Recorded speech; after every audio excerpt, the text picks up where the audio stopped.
Hello friends, नमस्कार। आप सभी को नमस्कार, सभी का वेलकम इस क्लास में। You all are welcome to this class. Live class में जितने स्टूडेंट्स ऑलरेडी ज्वाइन कर चुके हैं, क्विकली वो कंफर्म कर देंगे आपका audio video is okay. Please confirm quickly your audio video is okay, it is accessible to you. So कर दीजिए फटाफट कंफर्म। मैं वेट कर रहा हूं आपके कंफर्मेशन का।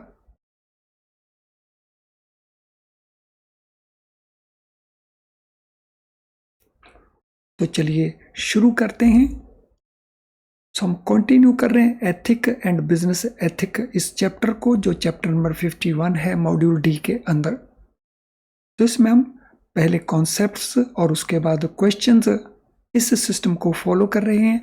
तो चलिए अगले कॉन्सेप्ट के ऊपर चलते हैं। तो नेक्स्ट कॉन्सेप्ट हमारा है प्रिंसिपल्स गाइडिंग एथिकल बैंकिंग। सो वो कौन से प्रिंसिपल्स हैं जो एथिकल बैंकिंग को गाइड करते हैं? At the core of ethical banking lie principles that foster trust, integrity and transparency.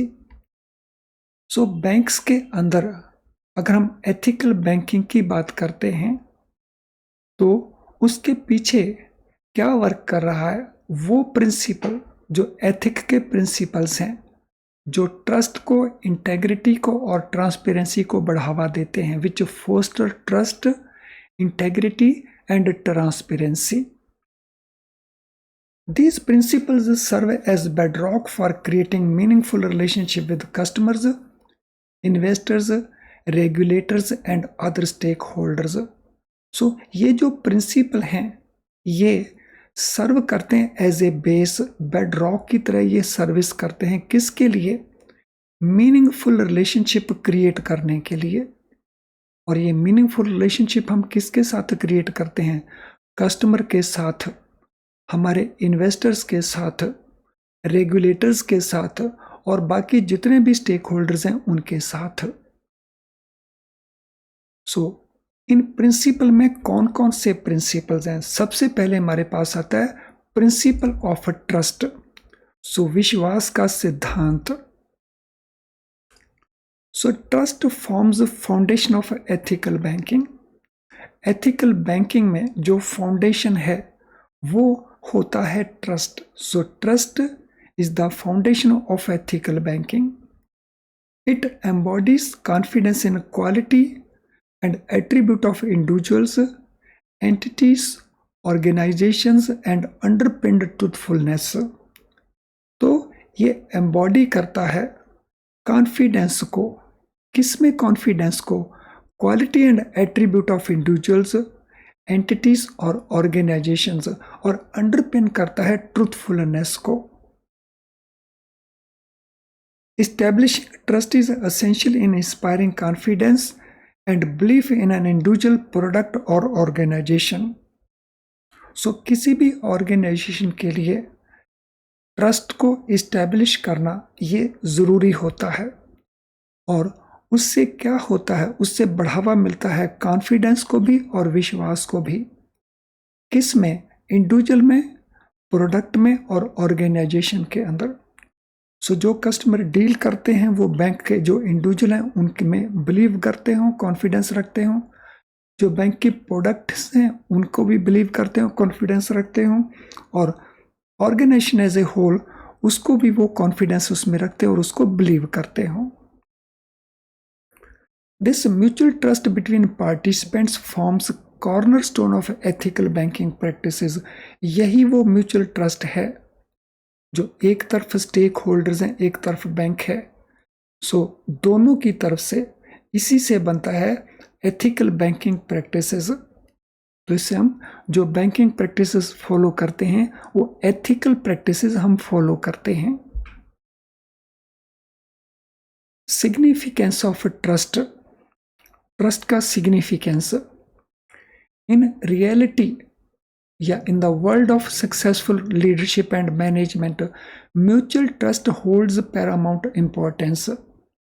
सो जो सक्सेसफुल लीडरशिप है या मैनेजमेंट है, इसकी जो दुनिया है इसके अंदर जो म्यूचुअल ट्रस्ट है वो बहुत इंपॉर्टेंट रोल प्ले करता है, तो it holds paramount importance. As businesses engage in significant deals without witness, the resilient principle of mutual trust plays a crucial role in nurturing these relationships. So, जो business deals होती हैं, जो significant business deals हैं, वो बगैर witnesses के होती हैं, उनमें witness नहीं होते। It is between two parties, bank and their customers. तो उस केस के अंदर जो resilient principle of mutual trust है वो इंपॉर्टेंट रोल प्ले करता है। जो एक healthy continuous principle of mutual trust है वो इंपॉर्टेंट रोल प्ले करता है इन रिलेशनशिप को इंक्रीज करने के लिए, इंप्रूव करने के लिए, नर्चर करने के लिए। Trust fosters A conducive environment for smooth functioning of any business. जो ट्रस्ट है वो इम्प्रूव करता है कंड्यूसिव एनवायरनमेंट को, जिसमें स्मूथ फंक्शनिंग हो सकती है बैंकिंग बिजनेस की। Ethical code of conduct for banking goes beyond trust and includes the following factors. जो एथिकल कोड ऑफ कंडक्ट है बैंकों के लिए,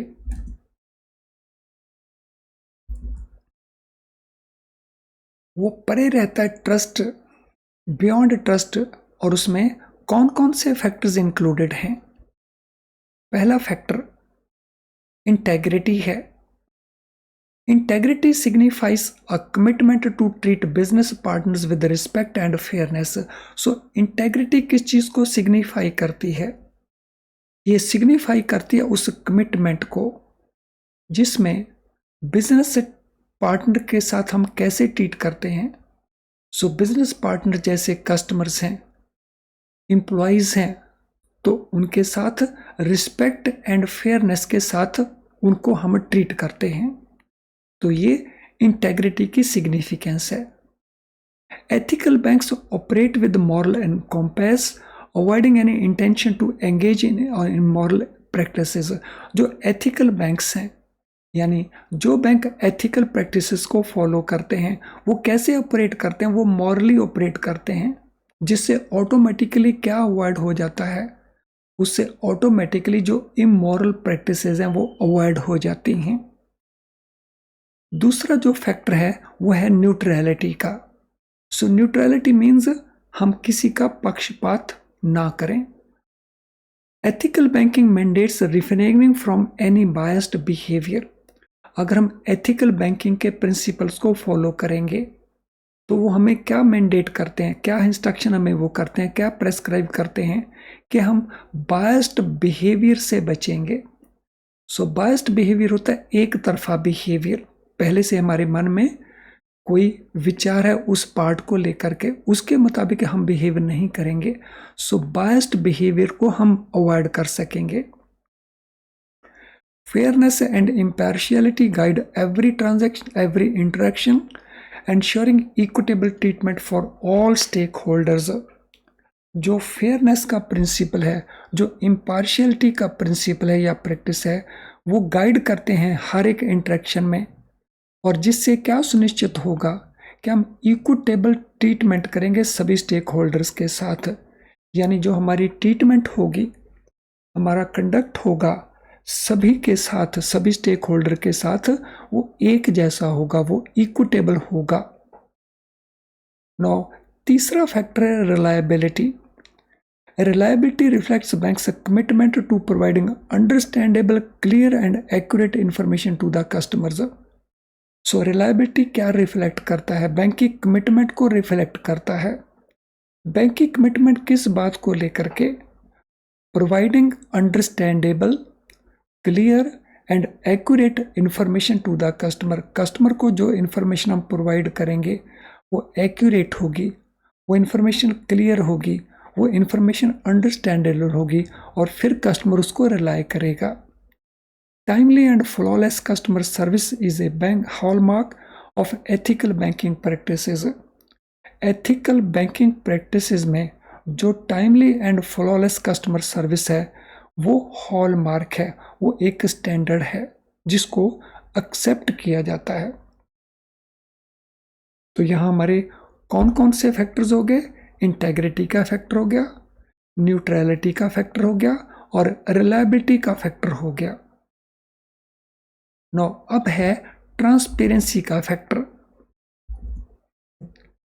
transparency is vital in ethical banking.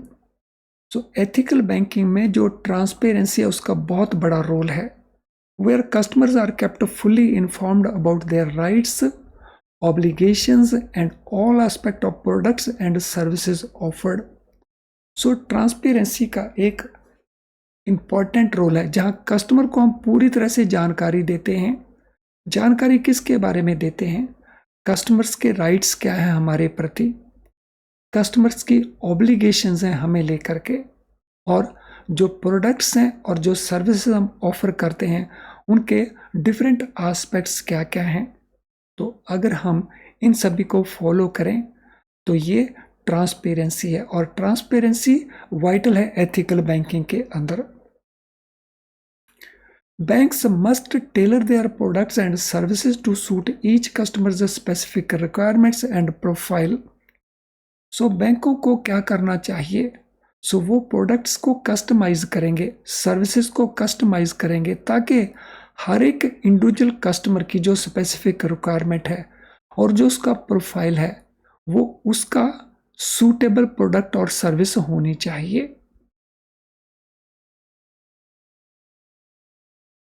Adhering to these principles not only upholds the value of ethical banking but also contributes to overall trust and confidence in the financial industry. So अगर ये जो principles की हमने बात की है, अगर इनको कंप्लाई किया जाए तो उसका बेनिफिट क्या होगा? जो एथिकल बैंकिंग है उसकी वैल्यू को अपहोल्ड किया जाएगा और overall trust and confidence financial industry का बढ़ेगा। तो ये सारे के सारे बेनिफिट्स हैं जब एथिकल बैंकिंग के प्रिंसिपल को कंप्लाई किया जाता है। Embracing these principles will lead to more sustainable and customer-centric banking landscape, benefiting individuals, businesses and society as a whole. So अगर हम इन प्रिंसिपल्स को फॉलो करते हैं, अगर ये प्रिंसिपल्स हमारी वर्किंग का पार्ट एंड पार्सल बन जाते हैं तो इसका बेनिफिट क्या होगा? It will lead to more sustainable and customer-centric banking landscape. इससे जो हमारी बैंकिंग एक्टिविटीज़ हैं वो ज़्यादा सस्टेनेबल रहेंगी, ज़्यादा देर तक चलेंगी और वो कस्टमर सेंट्रिक भी बनी रहेंगी, और उससे बेनिफिट मिलेगा, इंडिविजुअल को भी बेनिफिट मिलेगा, बिजनेस को भी बेनिफिट मिलेगा और सोसाइटी एज ए होल वो भी बेनिफिटेड रहेगी। Ethical foundation of being a professional. अगर प्रोफेशनल बने रहना है तो उसके लिए एथिकल फाउंडेशन क्या जरूरी है? Being professional एंटेल्स possessing a specific set of acquired skills and qualifications. अगर हमें प्रोफेशनल कहलवाना है तो हमारे पास क्या होना चाहिए? एक specific set of acquired skills होना चाहिए। तो जो स्किल्स, जो क्वालिफिकेशंस हमें चाहिए वो क्वालिफिकेशंस हमारे पास होनी चाहिए तो हम प्रोफेशनल बन सकते हैं। Among virtues that hold utmost importance for professional ethical decision making with moral judgment stands tall. So वो कौन कौन सी अच्छी बातें हैं, वर्च्यूज हैं जो होल्ड करती हैं utmost importance for a professional. So जिसमें ethical decision making with moral judgement सबसे ऊपर आते हैं। सो किसी भी प्रोफेशनल के लिए एथिकल डिसीजन मेकिंग और वो भी मॉरल जजमेंट के साथ वो सबसे प्राइम बात होती है, वो सबसे बड़ी बात होती है। While professionals set standards for themselves, they also accountable to society at large. जो प्रोफेशनल्स हैं वो अपने लिए स्टैंडर्ड सेट करते हैं, इवन उनके जो रेगुलेटर्स हैं वो उनके लिए स्टैंडर्ड सेट करते हैं। एट द सेम टाइम वो अकाउंटेबल रहते हैं, रिस्पॉन्सिबल रहते हैं for society as a large. तो वो सोसाइटी के प्रति भी रिस्पॉन्सिबल हैं, अकाउंटेबल हैं। तो वो अपने स्टैंडर्ड्स को भी फॉलो करते हैं और वो सोसाइटी के प्रति अकाउंटेबल भी बने रहते हैं। तो ये हुआ हमारा टेक्स्ट का पार्ट। अब इसके बेसिस के ऊपर क्या क्या क्वेश्चंस इंपॉर्टेंट बनते हैं तो हम उनके ऊपर डिस्कशन करेंगे। So this is first question, what lies at core of ethical banking practices. जो एथिकल बैंकिंग प्रैक्टिसेस हैं उनके बेस में क्या है? इंटेग्रिटी है, ट्रांसपेरेंसी है, ट्रस्ट है, न्यूट्रलिटी है। So what lies at core of ethical banking practices? तो देखिए क्या आंसर बनता है क्वेश्चन नंबर 1 के लिए। सो सभी ऑप्शंस को केयरफुली इवेल्युएट करें। So what lies at core of ethical banking practices, वो इंटेग्रिटी है, ट्रांसपेरेंसी है, ट्रस्ट है या न्यूट्रलिटी है?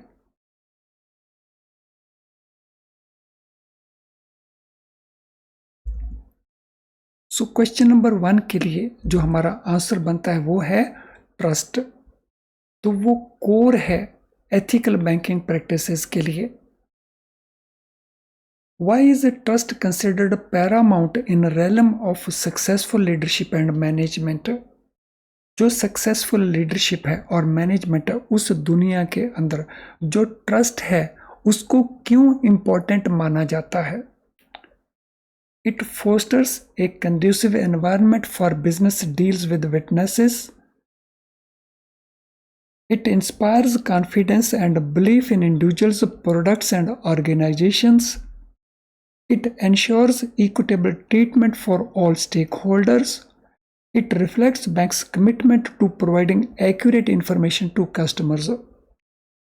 So why is the trust considered very important in the world of successful leadership and management? So क्या answer बनेगा question number 2 का? तो यहाँ पे ऑप्शंस थोड़ी लंबी हैं, इनको केयरफुली रीड करें और फिर आंसर को प्रोवाइड करें। तो देखिए क्या आंसर बनता है क्वेश्चन नंबर 2 के लिए।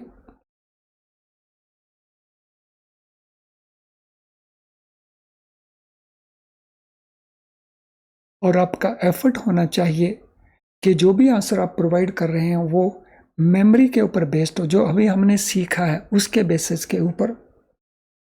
हाँ, चाहे तो in case of need copy को रेफर कर सकते हैं अगर आप क्लासरूम नोट्स प्रिपेयर कर रहे हो साथ साथ।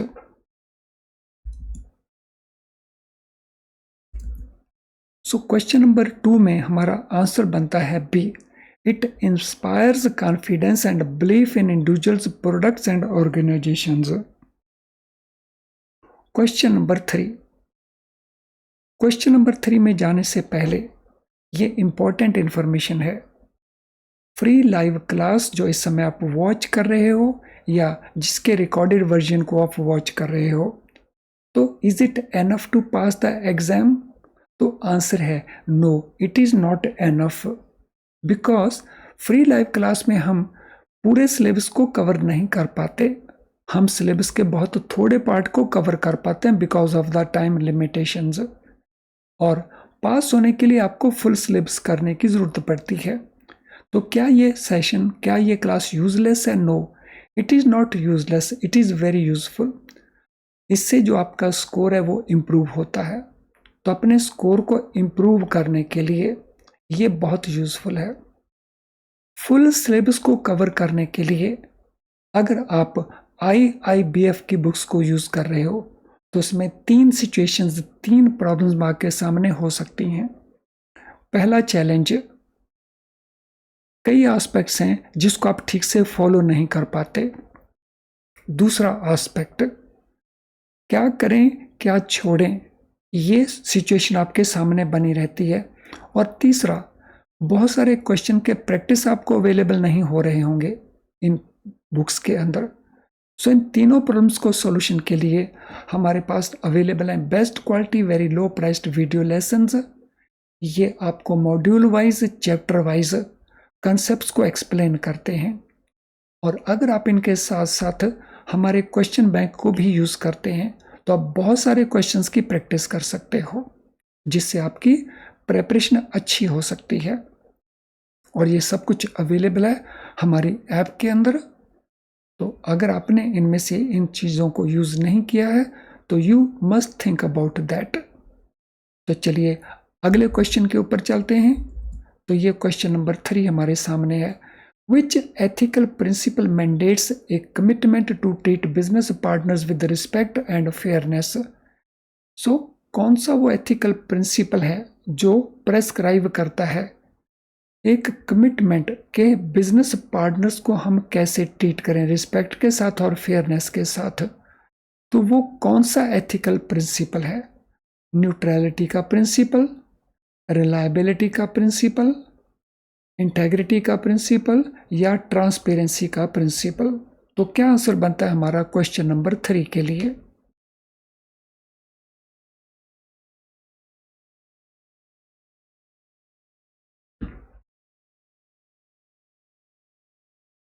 So what is the answer for question number 3?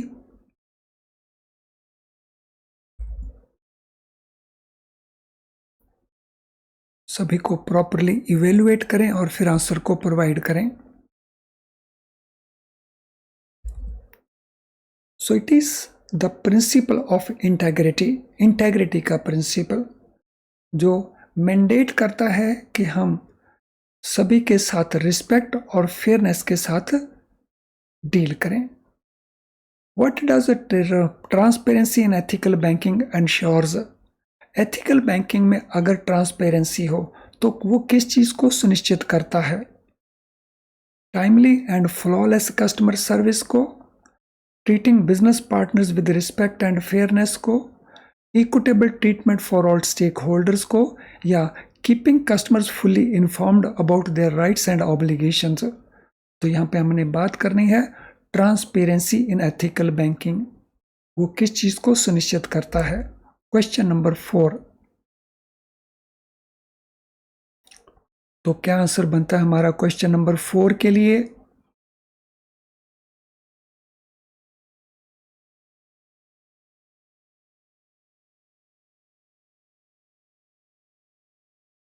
सभी ऑप्शंस को प्रॉपरली रीड करना है, अंडरस्टैंड करना है, फिर आंसर आपको प्रोवाइड करना है। So timely and flawless customer service, या treating business partners with respect and fairness, या equitable treatment for all stakeholders, या keeping customers fully informed about their rights and obligations? तो आंसर हमारा है यहाँ पे डी, जो कस्टमर्स हैं उनको फुली इन्फॉर्म्ड रखना, किसके बारे में, उनके राइट्स क्या हैं और उनकी ऑब्लिगेशंस क्या क्या हैं।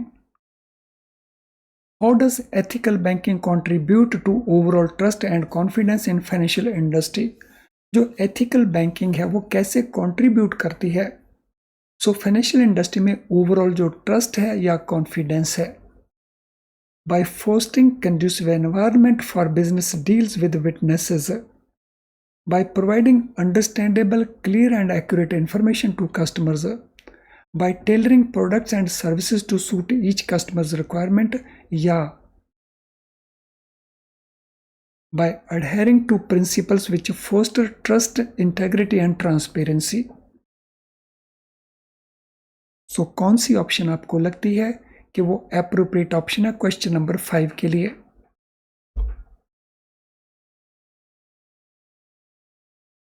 सभी को रीड करिए केयरफुली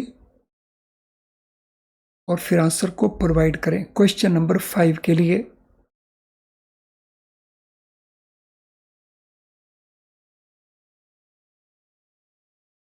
एथिकल बैंकिंग कैसे कंट्रीब्यूट करती है overall trust and confidence financial industry में हो?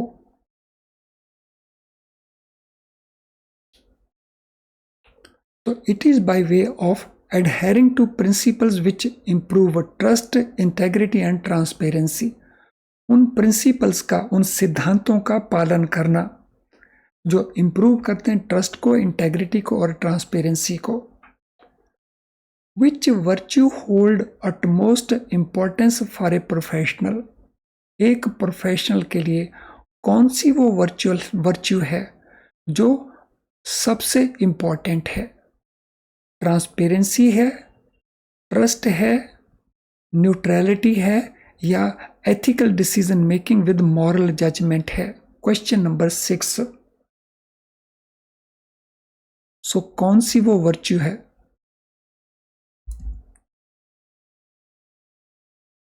Question number 6, what is the answer?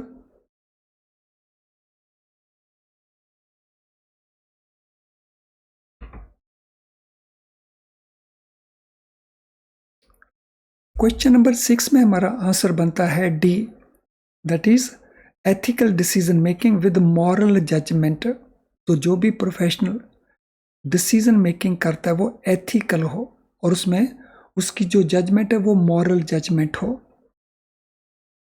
Question 7, according to given information what is the ethical code of conduct for banking beyond trust?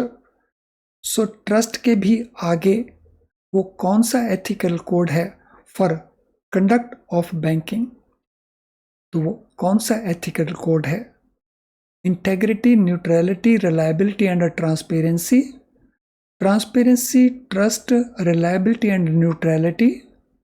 Reliability, trust, integrity या transparency. Neutrality, transparency, integrity या reliability.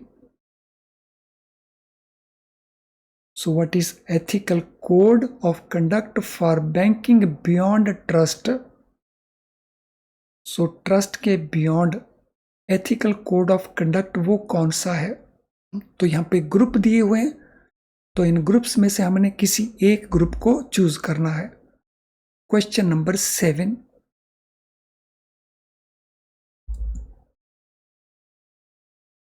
सो question number 7 के लिए हमारा answer बनता है A, integrity, neutrality, reliability and transparency. तो ये वो एथिकल कोड हैं जो ट्रस्ट के भी आगे हैं। What does principle of neutrality in ethical banking mandate? जो प्रिंसिपल ऑफ न्यूट्रलिटी है, तो यहाँ पे हमने 4 प्रिंसिपल्स को देखा था। इसमें जो न्यूट्रलिटी का प्रिंसिपल है एथिकल बैंकिंग के अंदर, वो क्या प्रेस्क्राइब करता है, उसकी मैंडेट क्या है? Treating business partners with respect and fairness, providing understandable, clear and accurate information to customers, refraining from biased behaviour and ensuring equitable treatment, या keeping customers fully informed about their rights and obligations. तो जो neutrality का principal ethical banking में, इनमें से वो किस चीज को प्रेस्क्राइब करता है? Principle of neutrality. So question number 8, what will be the answer for question number 8? तो आंसर बनता है हमारा सी, हमने रिफ्रेन करना है फ्रॉम बायस्ड बिहेवियर। हमारा जो बिहेवियर है एक तरफा नहीं होना चाहिए और इक्विटेबल ट्रीटमेंट हम सभी के प्रति सुनिश्चित करें। Which factor reflects bank's commitment to providing understandable and clear information to its customers? So कौन सा वो फैक्टर है जो रिफ्लेक्ट करता है बैंक की कमिटमेंट के कस्टमर को understandable and clear information provide करे? तो ये हमारा फैक्टर है रिलायबिलिटी का, ट्रांसपेरेंसी का, ट्रस्ट का या इंटेग्रिटी का। क्वेश्चन नंबर 9, तो which factor reflects banks commitment? So कौन सा फैक्टर रिफ्लेक्ट करता है उस कमिटमेंट को जिसमें हम कस्टमर को understandable and clear information provide करते हैं? So that is the factor which is called reliability.